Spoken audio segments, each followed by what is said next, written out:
नमस्कार दर्शक बंधु जीवन जिज्ञासा कार्यक्रम को स्वागत करुच्ची मु सोनालिशा। दर्शक बंधु ग्रह नक्षत्र प्रत्येक व्यक्ति जीवन में प्रभाव पकई थाए। तेबे आज आमर जीवन जिज्ञासा कार्यक्रम में आम जाना को ग्रह को पूजा कले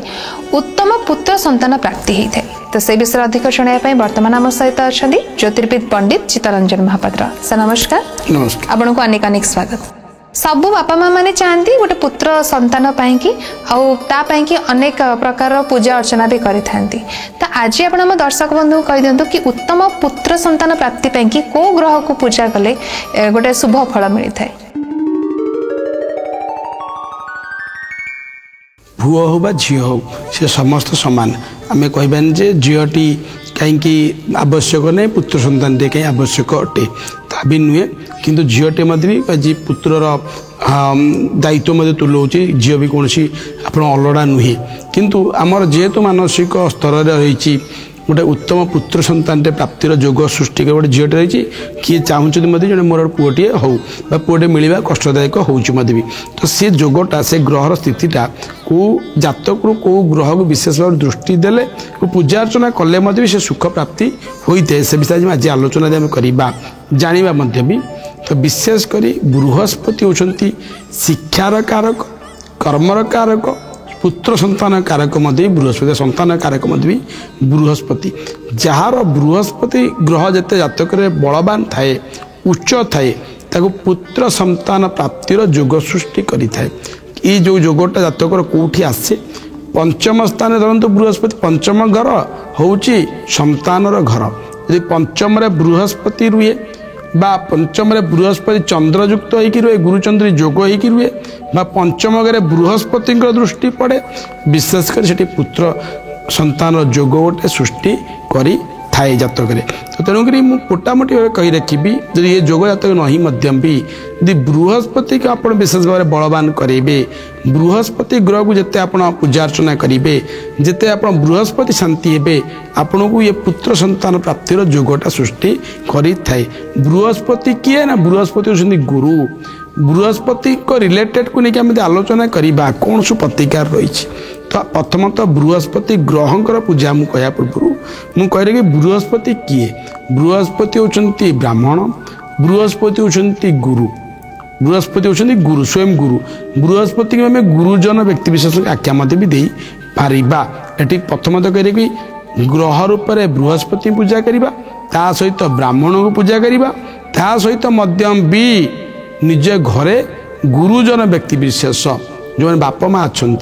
प्रत्यक्ष भाव में आशीर्वाद सेवा सुस्था करवा आम भलसे देखा आम पुत्र संतान अधिकारी हो पारिबा। प्रथम कह रखी कौन ग्रहर प्रतिकार बृहस्पति किपर पूजार्चना करवा सब बेले चिंता करेंगे कदली गछ बा कदली गछरे साक्षात बृहस्पति वास करती बृहस्पति वृक्ष बोली कहुए कदली गछटे लगे लालन पालन करंतु तत्सहित यदि पारे भी हलदी मिश्रित पानी से प्रत्येक गुरुवार दिन अर्पण करंतु एवं बृहस्पति ग्रह ओम बूम बूम बृहस्पते नमः आउे मंत्र कही रखुची ओम बूम बूम बृहस्पते नमः 7 थर मंत्र उच्चारण करी जल अर्पण कदली गछ मूल करंतु एवं बृहस्पति की स्मरण करतु किंबा ओम गुरवे नमः कही स्मरण करंतु जल अर्पण करंतु 5 थर कही भी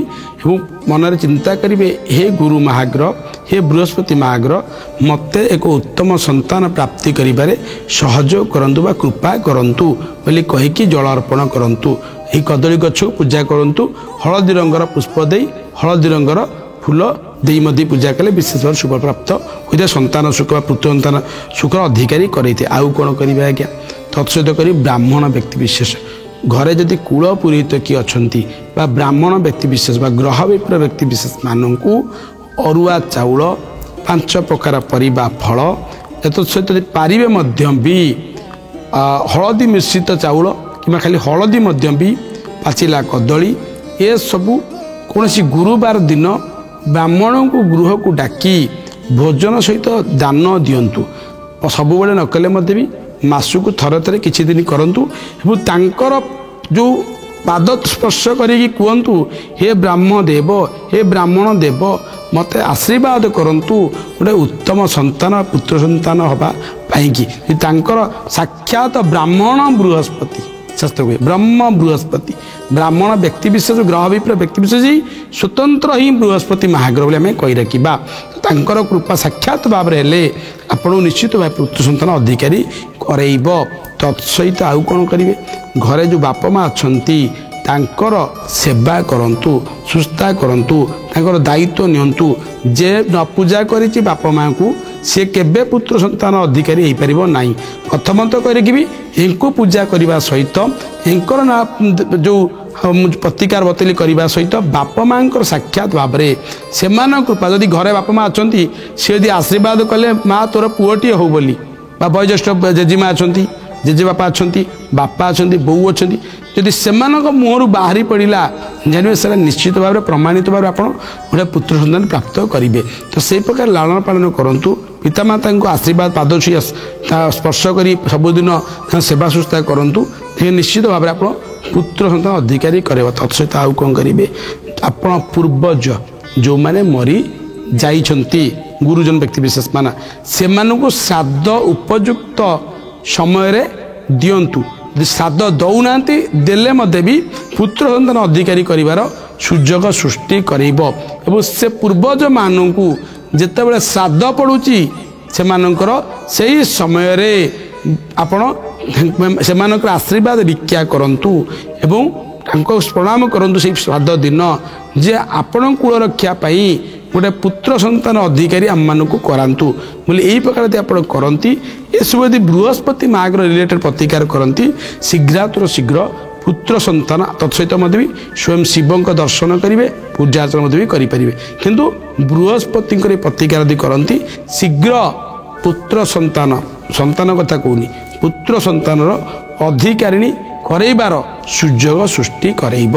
निहाती भाव में तेरे गोटे सुपुत्र बा पुत्र संतान प्राप्ति केमिति हम बृहस्पति को पूजा कला आप अति सुंदर भाव में कहीदे तो आशा करुच्छे आम दर्शक बंधु को आज अध्याय निहाती भाव में भल लगी तेज दर्शक बंधु बर्तमान तो समय हो गलानी आमको विदाय दिंतु पुणी थे आपण पाखक फेरबू जीवन जिज्ञासा कार्यक्रम नहीं रोचु नमस्कार।